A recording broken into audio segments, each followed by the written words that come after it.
or like your first steps. Obviously, currently, currently you're the head of. I don't know what exactly your position is, but head of Nuclear for Australia, founder. What were the sort of first steps between that assignment and founding that?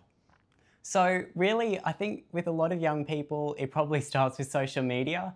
And as probably, a few people would be aware, I set up, Instagram, Facebook, whatever pages, and I just start posting like some facts about nuclear energy. And at that point, it was probably pretty obvious that I was doing this in my bedroom on Canva and stuff. And, there might have been some typos here or Got to there. start somewhere.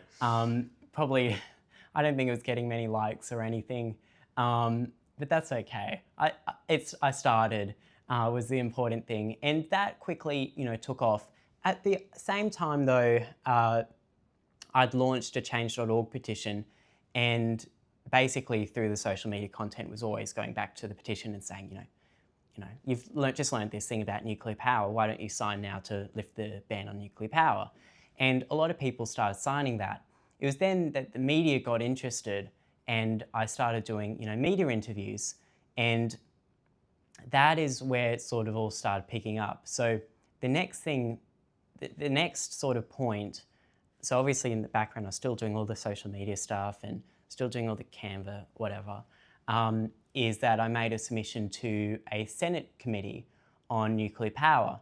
And I was actually told by Robert Parker, who's this expert that I really respect and trust. He's based in New South Wales, and I'd gotten to know him because obviously during this time I'd connected with a lot of experts to be able to, interview them and also understand a bit more about nuclear power. This was to put on your social media page? Correct, yeah. But yeah, reached out to all of them, and basically he was like, oh, Will, you've got a few days to make a submission to this Senate committee, why don't you do it? And I was like, oh, sure, Robert, I think that's a great idea.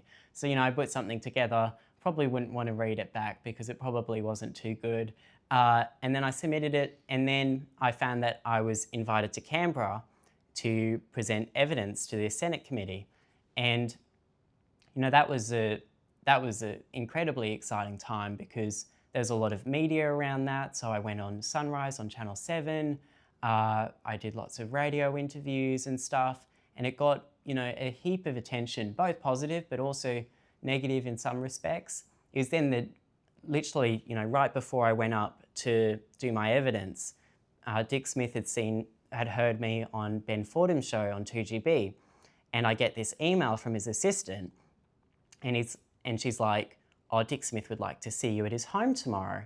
And wow, okay. I was like, whoa, that's kind of cool. Pretty big. And obviously I was, pretty nervous because I was about to, be questioned by this group of senators, and we got this email. And anyway, I went the next day to his place and I met him, and he said that, he was a big supporter of nuclear energy and he'd like to provide any support that he could. And that's sort of where that whole relationship with him came from. And I was going to ask about Dick Smith. Yeah. But he remains, a very big supporter. And for people's background, I think a lot of people ask, Will, where does the money come from? How did this all get started? Yeah, it must be like Peter Dutton's son or something. This is just a AstroTurf campaign or something. But pretty much what happened is we then decided that it would be a good idea to then become a charity, which would then allow us to grow our campaign. At that point, we then had started building our own website, and then wanted to really build this whole campaign where we could have all of our supporters, all that signed the petition and stuff. We could help, expand the reach of all this educational material which we're trying to release.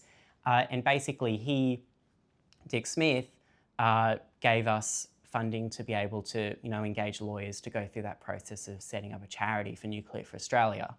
And anyway, some stuff happened in the background, so I got to go on Q&A and debate the Energy Minister, which was a fascinating experience. That got a lot of attention, a lot of it very, very negative. And then at the end of the year, I guess the next big thing I did was I went to Dick Smith and I was like, oh, COP28 is happening at the end of the year, and I'm aware that a lot's going to happen in terms of nuclear. Would you be interested in, sponsoring me so I can go there? And anyway, he said yes. And so I basically got funding from him to go to COP28. And how old were you at this stage? I was 17. Wow. And how old were you when you spoke to Senate? 16. Wow. Okay. 16. So that was, COP28 was fascinating. At COP, I think it was 25 countries signed a pledge to triple nuclear energy capacity by 2050. So COP was really a huge moment for nuclear energy worldwide, and it was probably the first, it's the annual climate change conference for people who aren't aware with what COP28 is, and it was held in Dubai.